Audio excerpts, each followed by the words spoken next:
नमस्कार दोस्तों, देव education DNA channel में आपका स्वागत है। आज मैं आपको बताने जा रहा हूँ ताप व उसमें ऊर्जा के बारे में। तो चलिए स्टार्ट करते हैं। स्टार्टिंग से ताप के बारे में। ताप क्या होता है दोस्तों? किसी वस्तु का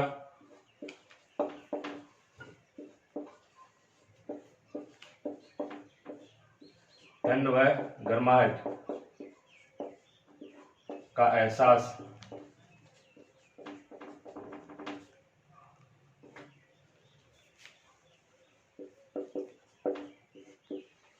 कराने की माप क्या कहलाती है? ताप।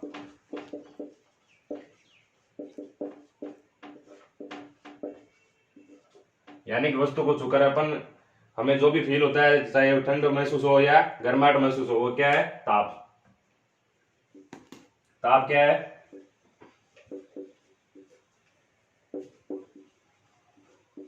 ताप एक मूल राशि है।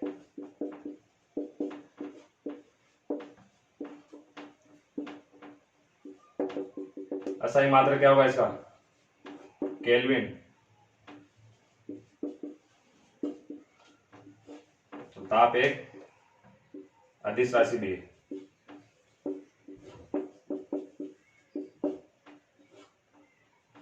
ये हो गई ताप से रिलेटेड बातें। इससे आगे अपन बात करें ऊष्मा। ऊष्मा क्या होती है? ऊष्मा भी क्या है? एक प्रकार की ऊर्जा है।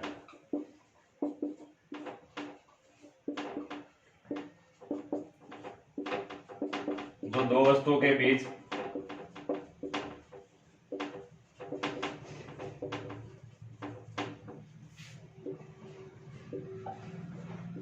उनके तापांतर यानी ताप का अंतर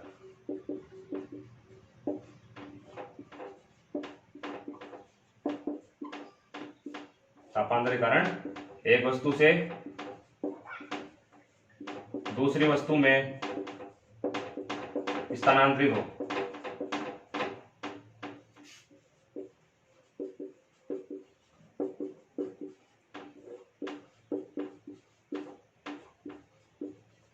वो क्या कहलाएगी? ऊष्मा। यानी जब कोई वस्तु मान लो ये पानी है, पानी गर्म है, जब इसको ठंडा होने के लिए छोड़ दिया जाता है, तब जब ये पानी ठंडा होगा, यानी यहां से जो ऊर्जा निकलेगी वो बाहर निकल जाएगी। यहां से जो ऊर्जा है गर्म पानी की, गर्माहट बाहर निकल जाएगी। तो ये ऊर्जा कहाँ ट्रांसफर हो गई? बाहर निकल गई। और कहाँ में, किस में रूपांतरित हो गई? ठंडे पानी में। तो ये क्या है? ये जो भी ऊर्जा ट्रांसफर हुई क्या है? ऊष्मा। इसी को अपन क्या बोलते हैं? ऊष्मा। जो ऊर्जा स्थानांतरित होती है एक वस्तु से दूसरी वस्तु में, वह ऊर्जा क्या है? ऊष्मा।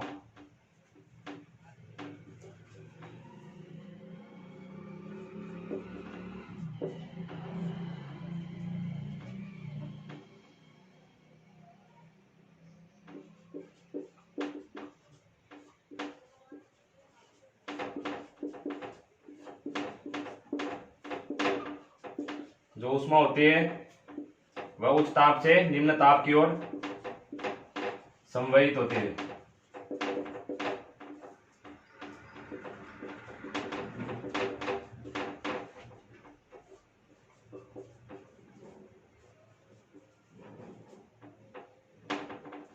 यानी जो ऊष्मा है वो हमेशा उसकी दिशा क्या होगी?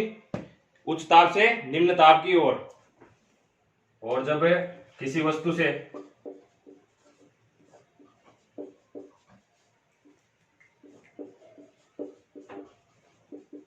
वस्तु से ऊष्मा ली जाती है, या ऊष्मा जो वस्तु प्रदान करती है, तो उस दूसरी वस्तु का क्या होगा? क्या चेंज होगा? तो वस्तु का रंग, तापमान, आयतन और चालकता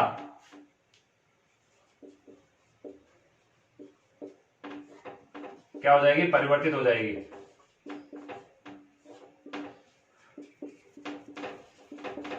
यानी जब वस्तु से ऊर्जा निकल जाएगी, ऊष्मा निकल जाएगी, तो उस स्थिति में हमारे पास दूसरी वस्तु जो अपने पास प्राप्त होगी उसका रंग, तापमान, आयतन और चालकता चारों चीज परिवर्तन हो जाएगी।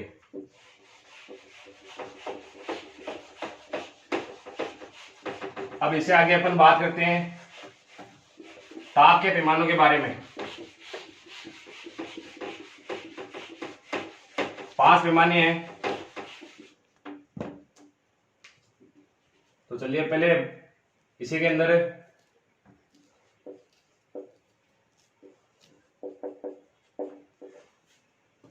ऊष्मा का मात्रक, ऊष्मा का एसआई मात्रक, मात्रक की अपन बात करें तो क्या होगा, तो अपने पल्ले में पढ़ा था कार्य, ऊर्जा, इनका भी मात्रक अपने क्या पढ़ा था, जूल, और ऊष्मा का भी क्या मात्रक होगा, जूल। और सीजीएस इसका मात्रक क्या होगा, सीजीएस मात्रक जो होगा इसका वो क्या होगा, कैलोरी। और ऊष्मा को मापने का यंत्र वो क्या है, कैलोरीमीटर।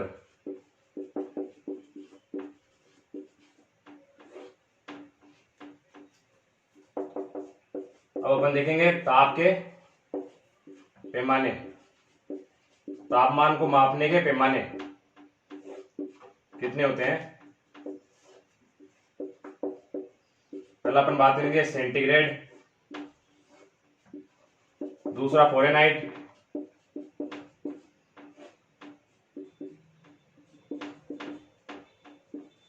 तीसरा केल्विन,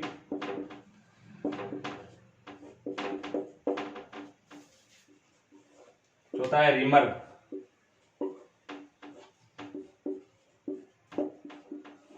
और पांचवा क्या होगा, रेनकेन, आरन।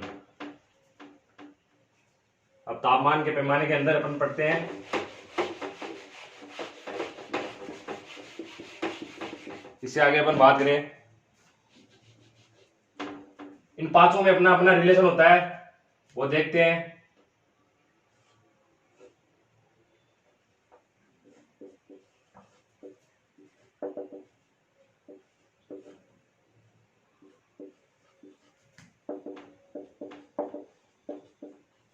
के माने 270/100, R/18,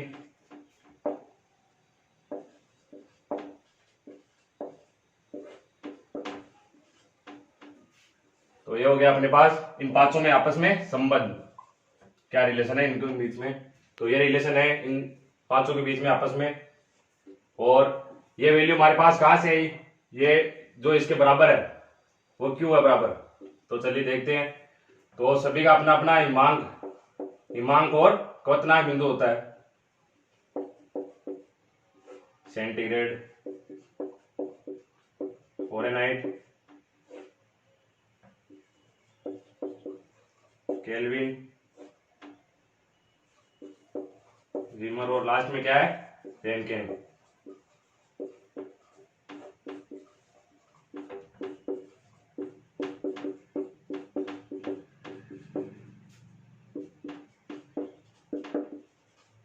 हिमांक और क्वथनांक, हिमांक और क्वथनांक क्या होते हैं दोस्तों, हिमांक क्या है, जब जिस तापमान पर द्रव किस में चेंज हो जाएगा, बर्फ में, तो जिस तापमान पे चेंज होता है वो क्या होगा, हिमांक बिंदु। और क्वथनांक की अपन बात करें तो जिस तापमान पर द्रव किस में चेंज हो जाएगा, वाष्प में, तो वो बिंदु या ताप क्या कहलाएगा, क्वथनांक। सेंटीग्रेड का क्या होता है, 0, क्वथनांक बिंदु क्या होता है, 100। यानी इसका मतलब 0 डिग्री सेंटीग्रेड पर जो द्रव होगा वो किसमें परिवर्तित हो जाएगा, बर्फ में, और 100 डिग्री पर जो द्रव होगा वो वाष्प में चेंज हो जाएगा।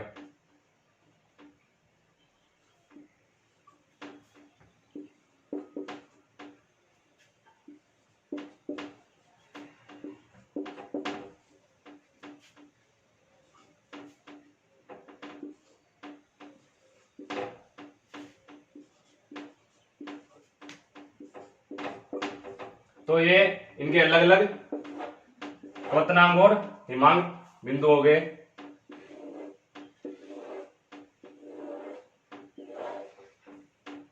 तो ये सभी बिंदु है जिनपे द्रव बर्फ में चेंज हो जाएगा और इसमें द्रव वाष्प में चेंज हो जाएगा।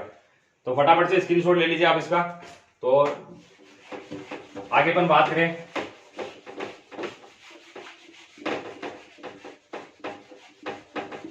अब इनसे ही रिलेटेड क्या क्वेश्चन पूछे जाएंगे आपके एग्जाम में, उनकी अपन चर्चा करते हैं।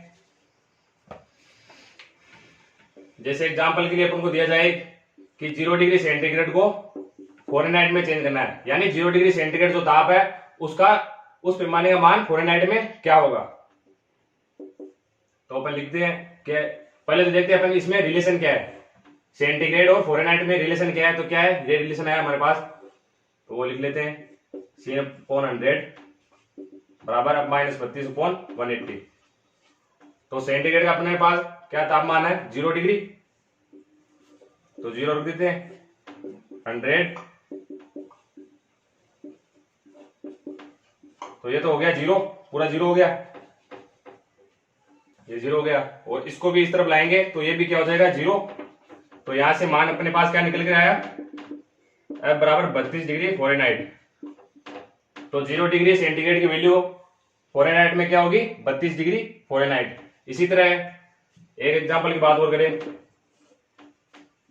20 डिग्री सेंटीग्रेड का फ़ारेनहाइट में क्या मान होगा। इसी तरह अपन यहां लिख लेंगे फॉर्मूले में, सेंटीग्रेड की जगह क्या आ जाएगा 20, अपॉन में क्या है 100, F -32/180, 5 बार कट गया और ये कितनी बार कट जाएगा 36 बार।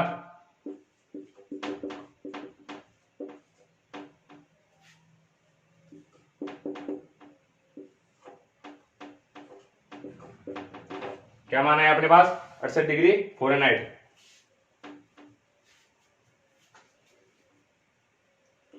और नेक्स्ट जो सवाल है वो आपके लिए बहुत इंपॉर्टेंट है। ये सवाल काफी बार पूछा जा चुका है एग्जाम में कि किस तापमान पर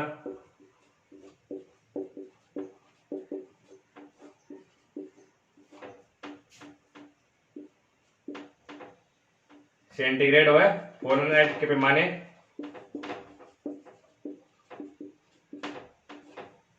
बराबर होते हैं।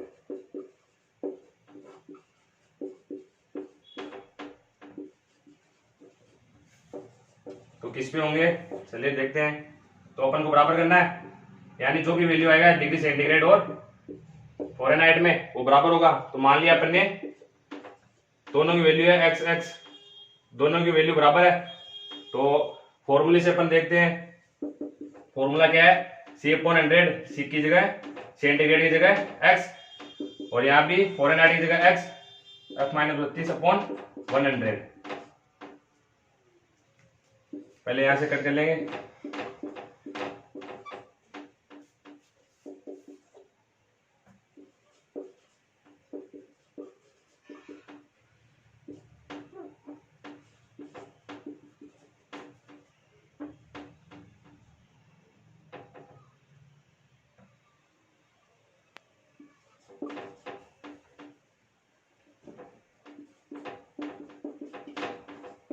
तो फाइनली हमारे पास x की वैल्यू क्या आई,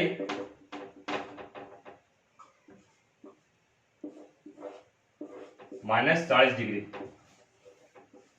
सेंटीग्रेड या फ़ारेनहाइट। तो -40 डिग्री सेंटीग्रेड या फ़ारेनहाइट पर दोनों की वैल्यू क्या होगी बराबर होगी।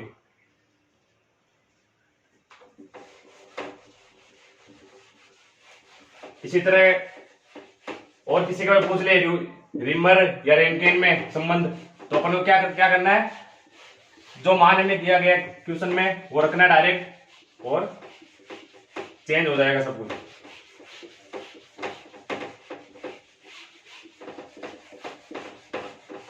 इससे आगे अपन बात करें तापमान से संबंधित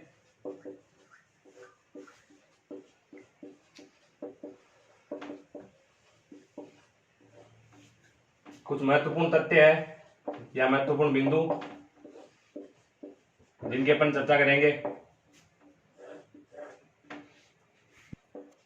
सामान्य मनुष्य के शरीर का तापमान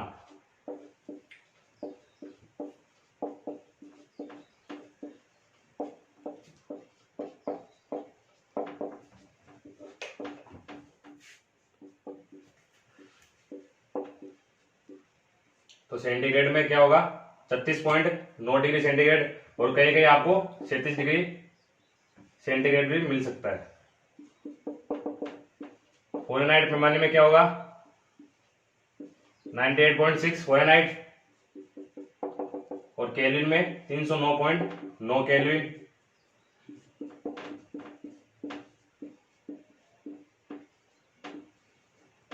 और रीमर में क्या होगा, 29.52 रीमर।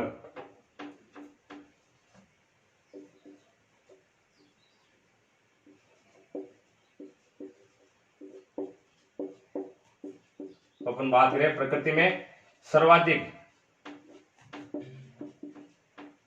तापमान का शरीर किसका होता है, बकरी का।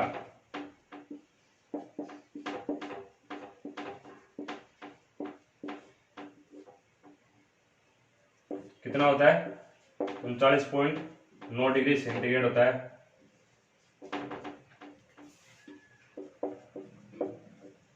और सबसे न्यूनतम किसका होगा,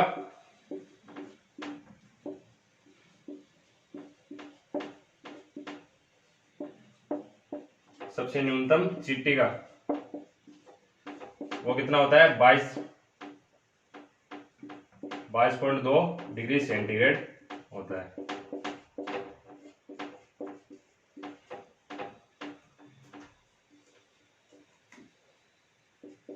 इसके आगे, किसी बंद कमरे में पंखा चालू करने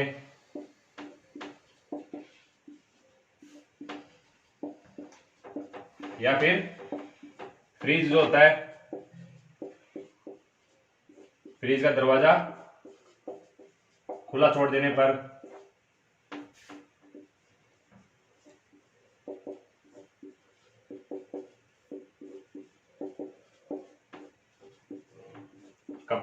कमरे का तापमान क्या होगा, बढ़ जाएगा।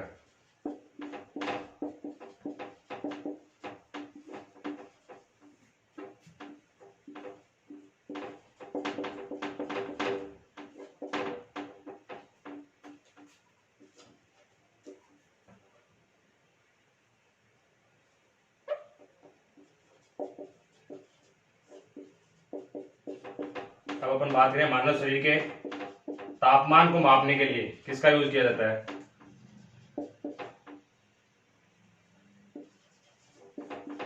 की गणना किसकी की जाती है, थर्मामीटर से।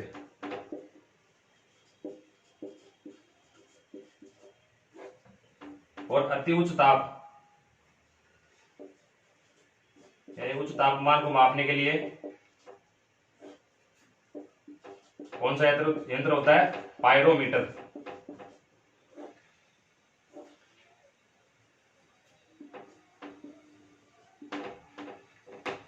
और अति न्यूनतम यानी बहुत कम तापमान को मापने के लिए किस यंत्र का किस यंत्र का यूज में आता है,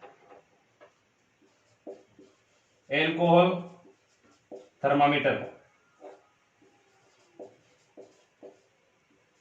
एल्कोहल थर्मामीटर की सहायता से अति न्यूनतम तापमान की गणना की जाती है।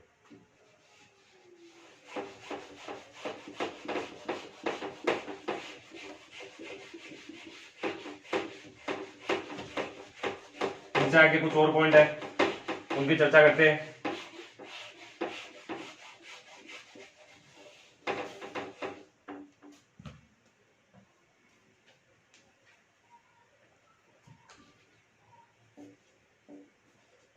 यानी जो पारंपरिक थर्मामीटर होता है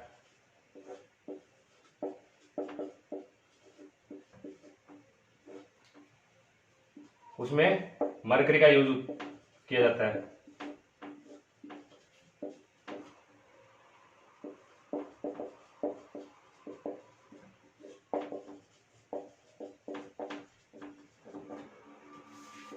जो क्या है, प्राकृतिक रूप से हानिकारक है।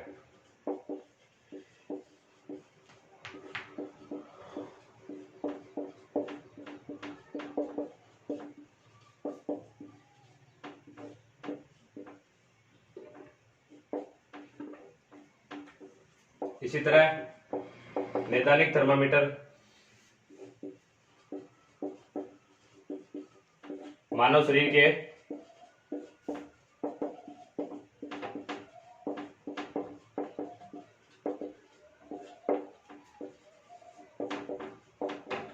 तापमान की लघुपरास,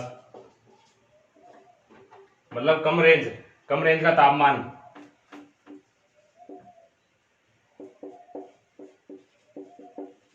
को पढ़ने के लिए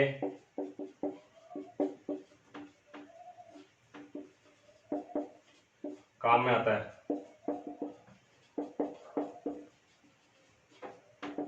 और जब अपन इसको गर्म पानी में डाल देते हैं, उबलते हुए पानी में,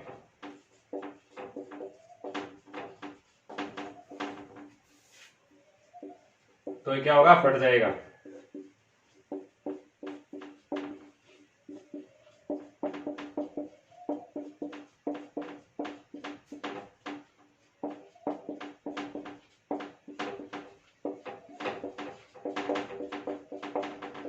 यानी क्योंकि ये किसके यूज में आता है, लघुपरास, यानी कम रेंज का जो तापमान होता है उसकी गणना के लिए यूज में किया जाता है। जब अधिक तापमान यानी पानी जब उबलेगा, यानी लगभग 90 से 100 डिग्री के बीच में तो होगा जब पानी, तो ये क्या इसमें डालेंगे तब क्या होगा, ये फट जाएगा।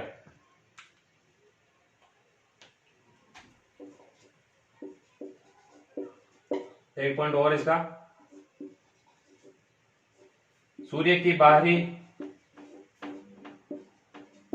सतह का तापमान कितना होता है, 6000 डिग्री सेंटीग्रेड होता है। और इसको मापने के लिए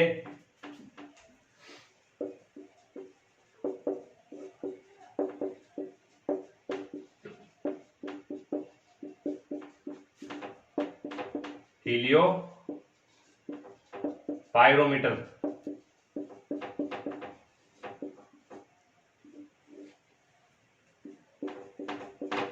इस यंत्र की सहायता से सूर्य का तापमान मापा जाता है।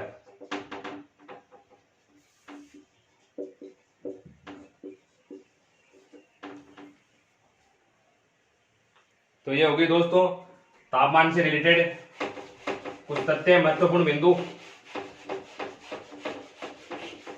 इससे आगे अपन बात करेंगे परम ताप, परम शून्य ताप किसे कहते हैं।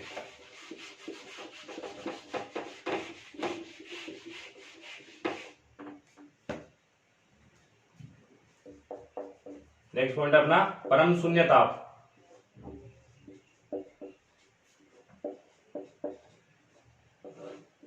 परम शून्य ताप क्या होता है, जो जीरो केल्विन ताप जो होता है उसी को क्या कहते हैं, परम शून्य ताप।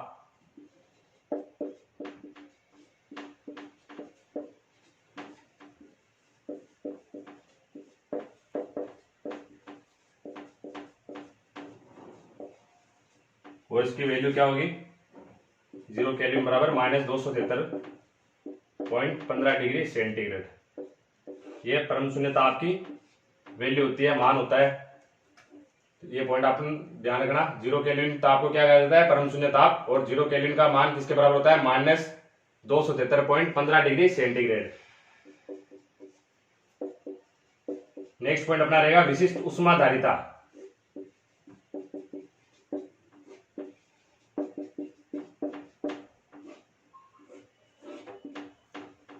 इसकी परिभाषा को पढ़ने से पहले अपन सूत्र के बारे में चर्चा करते हैं। तो ऊष्मा का सूत्र क्या होता है, Q बराबर mS डेल्टा T। और S इसमें क्या है, विशिष्ट ऊष्माधारिता। तो S की वैल्यू अपन निकालेंगे तो क्या आएगा, Q/m डेल्टा T। इसकी सहायता से अपन इसकी परिभाषा के बारे में चर्चा करेंगे। यानी जब किसी पदार्थ के 1 ग्राम द्रव्यमान का तापमान या तापांतर क्या हो जाए, 1 डिग्री सेंटीग्रेड हो जाए, तो उस पदार्थ को दी गई ऊष्मा किसके बराबर होगी, विशिष्ट ऊष्माधारिता के बराबर। तो परिभाषा लिख देते हैं,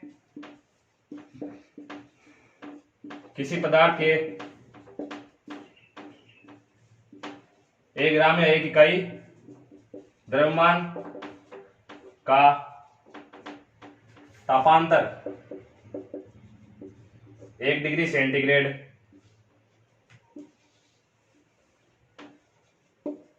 करने पर पदार्थ को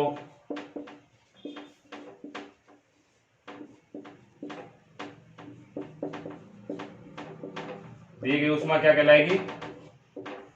विशिष्ट ऊष्मा धारिता।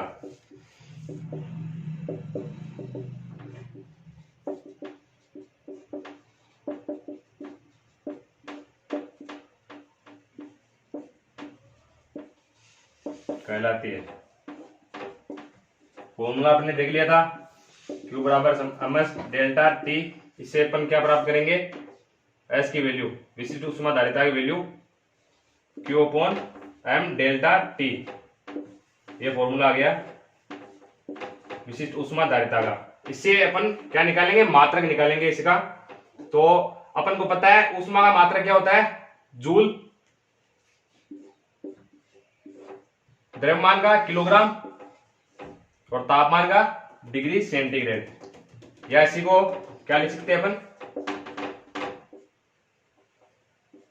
Joule upon kilogram kelvin. ये क्या है? बड़ा मात्रक, ऐसा ही मात्रक है इनके।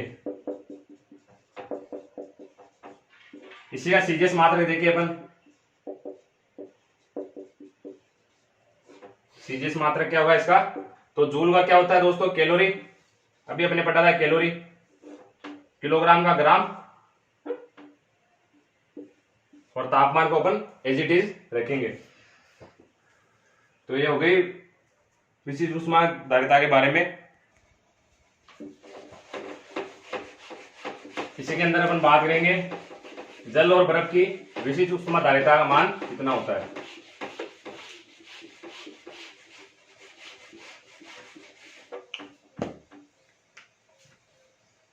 तो बर्फ की विशिष्ट ऊष्मा धारिता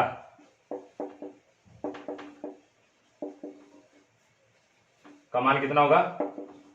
0.5 कैलोरी पर ग्राम डिग्री सेंटीग्रेड। और जल की विशिष्ट ऊष्मा धारिता क्या होगी?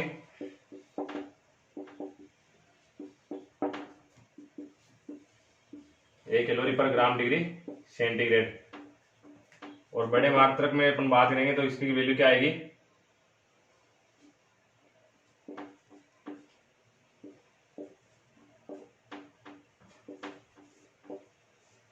4186। यानी जब अपन 1 कैलोरी की वैल्यू क्या लेते हैं? 4.186 जूल। और कभी कभी क्या लेते हैं? 4.2 जूल। जब अपन ये वैल्यू रखेंगे लगभग वैल्यू, तो जल की विशिष्ट ऊष्मा धारिता का मान क्या आ जाएगा? 4200 जूल पर किलोग्राम डिग्री सेंटीग्रेड। तो ये मान आएगा। और जब एग्जैक्ट वैल्यू अपन रखेंगे तो क्या आएगा? 4186 जूल पर किलोग्राम डिग्री सेंटीग्रेड। तो ये वैल्यू आएगी हमारे पास एग्जैक्ट वैल्यू। और ऑलमोस्ट वैल्यू जो है इसकी क्या है? 4200। तो अपन को ध्यान ये रखना है, जब एग्जाम में ये नहीं दिया हुआ है तो क्या रखना है? 4200, 4200 ये वैल्यू अपन को मिल जाएगी। इन दोनों में से कोई ना कोई वैल्यू में मिलेगी। तो दोस्तों जो बर्फ की या जल की विशिष्ट ऊष्मा धारिता का मान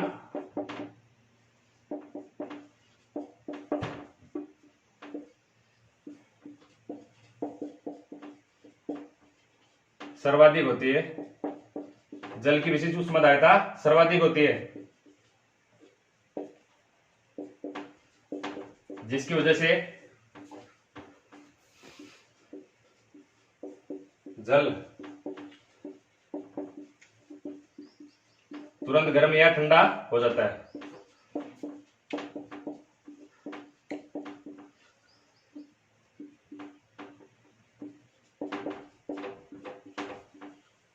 इसी वजह से जो जल है वो तेजी से गर्म हुआ है, तेजी से ठंडा हो जाता है। किस कारण? क्योंकि जल की विशिष्ट ऊष्मा धारिता का मान सर्वाधिक होता है। और कितना होता है? 4186 जूल पर किलोग्राम डिग्री सेंटीग्रेड। और ये कहां यूज में आता है? विशिष्ट ऊष्मा धारिता वाहनों के इंजन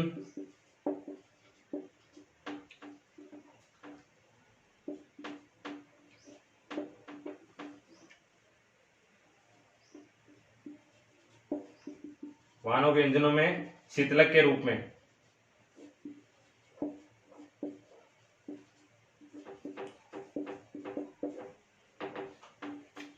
शीतलक के रूप में किसका यूज किया जाता है? जल का। क्यों? क्योंकि जल क्या होगा?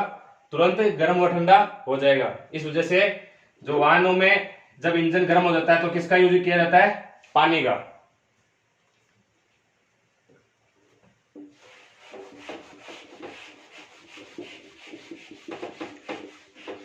तो ये हो गया विशिष्ट ऊष्माधारिता के बारे में। अब अपन पढ़ेंगे ऊष्मा का संचरण। ऊष्मा का संचरण यानी ऊष्मा किस प्रकार बहती है। तो 3 पार्ट में इसको पढ़ेंगे अपन।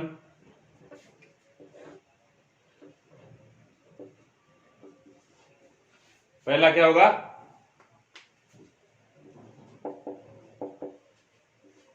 चालन विधि, यानी ऊष्मा को संचरण करने के लिए 3 विधियां हैं।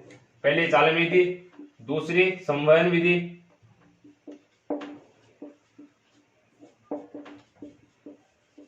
और तीसरी है विकिरण विधि।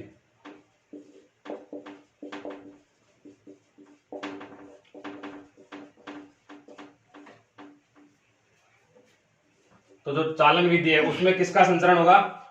यानी जो माध्यम इसमें आवश्यक होगा या इसमें जिस माध्यम की आवश्यकता होगी वो क्या होगा? ठोस। यानी ठोस माध्यम में ही ऊष्मा का संचरण हो पाएगा।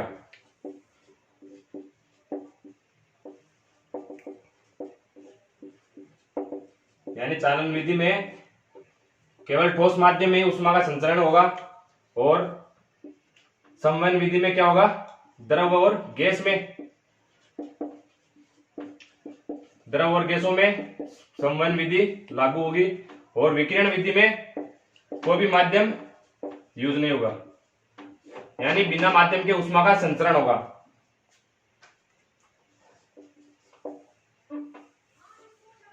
तो चालन विधि में एग्जांपल की अपन बात करें, जैसे कोई भी ठोस हो, लोहे का टुकड़ा,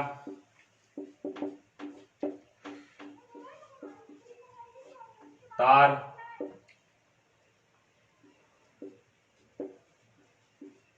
लोहे का चूल्हा, यानी ठोस से संबंधित जो भी चीजें होंगी उनमें ऊष्मा का संचरण कैसे होगा? ठोस के माध्यम से। ठोस के माध्यम से ऊष्मा संचरित होगी, आगे बढ़ेगी। इसी वजह से क्या होता है? ऊष्मा जब संचरित होगी तो जो पदार्थ है वो गर्म होता जाएगा। संवहन विधि में अपन बात करें एग्जांपल की तो क्या होगा? द्रव का गर्म होना,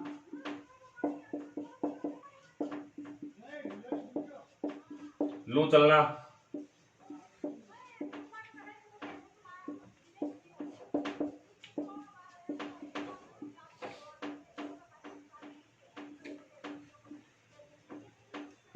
या मानसून परिवर्तन। ये किस वजह से होता है? संवहन विधि से। संवहन विधि में क्या होगा? द्रव और गैसों में ऊष्मा संचरित होगी, जिस वजह से द्रव और गैसों का तापमान या ऊष्मा का मान परिवर्तन हो जाएगा।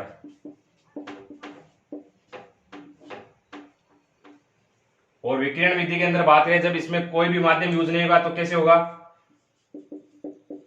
जैसे सूर्य की किरणों का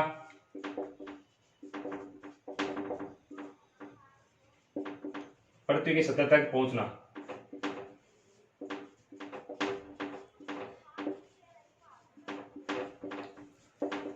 तो दोस्तों सूर्य की किरणों में भी क्या है? ऊष्मा है।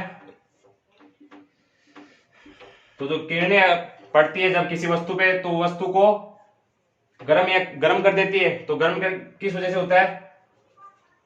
कोई वस्तु है, इस पे सूर्य की किरणें पड़ी, जब किरणें इस पे पड़ेगी तो वस्तु क्या होगी? गर्म हो जाएगी, इससे ऊष्मा निकलने लगेगी। तो ऊष्मा निकलेगी तो वस्तु गर्म होगी या ठंडी होगी? ठंडी होगी। तो ये हो गया ऊष्मा संचरण की 3 विधियां: चालन विधि, संवहन विधि और विकिरण विधि।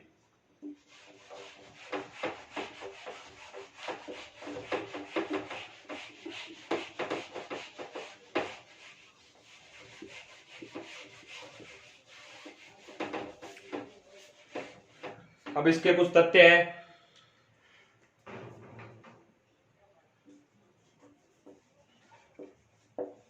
जिनका ध्यान रखना आवश्यक है। भूमध्य रेखा पर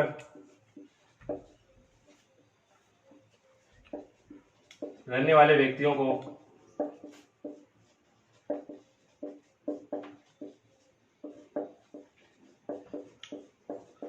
एक वर्ष की अवधि में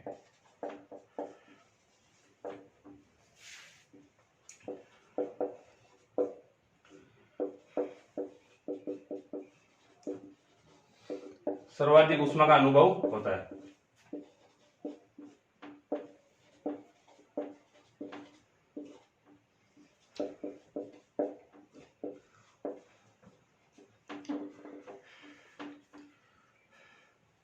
क्योंकि भूमध्य रेखा पर सूर्य का जो प्रभाव है वो वर्ष भर बना रहता है, इस वजह से अन्य रेखा की तुलना में, अन्य एरियाज की तुलना में भूमध्य रेखा पर जो सूर्य का प्रभाव है, सूर्य का तापमान ज्यादा रहता है।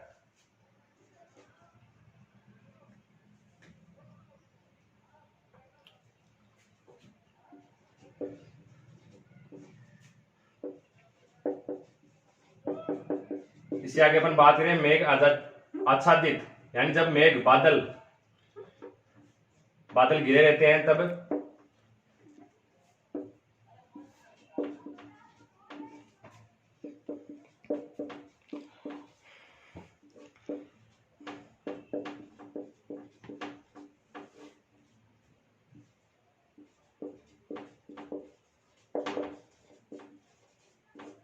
अधिक गर्म होता है। यानी जब मौसम में जब बादल हो और जब बादल नहीं हो, तो जब बादल होंगे वो मेघ रहित मौसम से ज्यादा गर्म होगा। क्यों? क्योंकि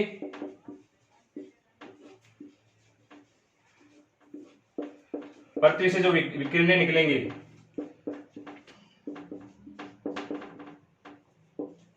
उन विकिरणों को मेघ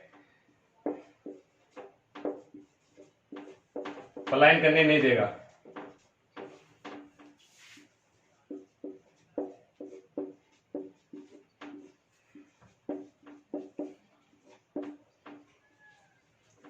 तो जब मेघ आ जाते हैं मौसम में, तो पृथ्वी की सतह से जब विकिरणें निकलेंगी ऊष्मा के रूप में, तो वो कैद हो जाएंगी।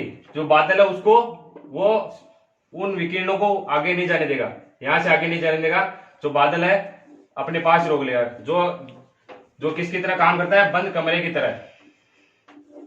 तो बंद कमरा हो जाए, तो बंद कमरा हो जाएगा, तो जो विकिरणें यहां से निकलेगी पृथ्वी से वो बाहर नहीं जा पाएगी, जिसकी वजह से यहाँ का वातावरण जो होगा वो गर्म हो जाएगा।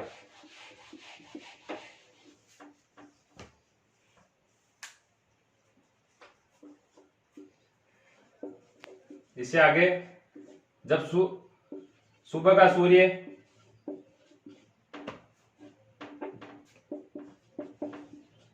दोपहर की तुलना में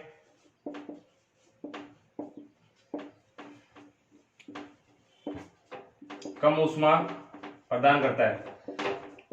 ऐसा क्यों?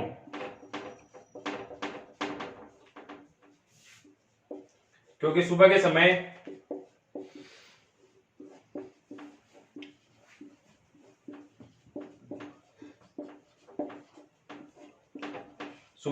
सूर्य की किरणों को अंतरिक्ष में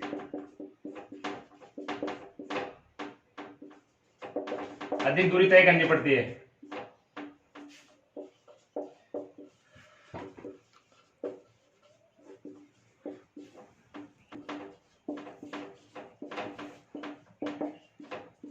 जब अधिक दूरी तय करेगी तो जो विकिरणें जो निकलेगी सूर्य से वो बढ़ जाएंगी और आने में देरी लगेगी, तो जो सुबह का मौसम है वो ठंडा रहेगा। अब जो इसका लास्ट पॉइंट है, जब धातु से बने चाय के बर्तन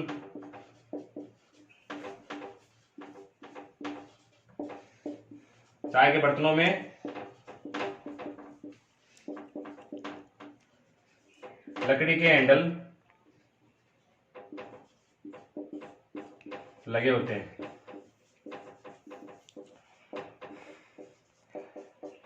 घरों में होंगे सभी के। तो लकड़ी के क्यों यूज में लेते हैं? क्योंकि जो लकड़ी होती है वो उष्मा का रोधक होती है, प्रतिरोधक।